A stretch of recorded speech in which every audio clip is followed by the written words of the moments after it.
Europe 1. 9 jours, c'est le temps qu'il aura donc fallu à Vincent Lambert depuis l'arrêt des soins pour pousser son dernier soupir.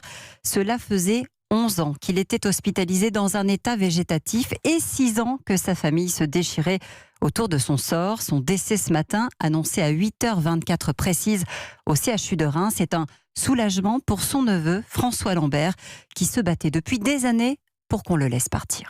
C'est un soulagement évidemment, c'est pas triste, les gens me disent toutes nos condoléances ou courage ou moment difficile, mais en fait ça remet les choses dans l'ordre en fait. C'était ce qu'on attendait depuis des années, on y était prêt depuis des années. Là c'est un peu le rationnel qui prend le dessus finalement.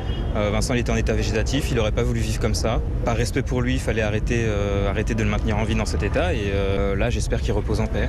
Pour moi l'affaire Vincent Lambert elle se termine aujourd'hui. Maintenant que Vincent est parti, je pense que c'est terminé, enfin ça doit s'arrêter là. Maintenant je sais qu'il y a certaines personnes qui considèrent que ce qui s'est passé pour Vincent c'est une forme d'apprentissage qui fait en sorte que la loi s'installe petit à petit, qu'il n'y a pas de conclusion à tirer de tout ce qui s'est passé parce que c'était juste un fait divers, etc. etc. On sait très bien qu'il y a des médecins qui sont en désaccord avec cette loi, qu'il y en aura encore dans 20 ans et ce combat-là il continuera. Mais pour moi l'affaire Vincent Lambert elle se termine là clairement aujourd'hui.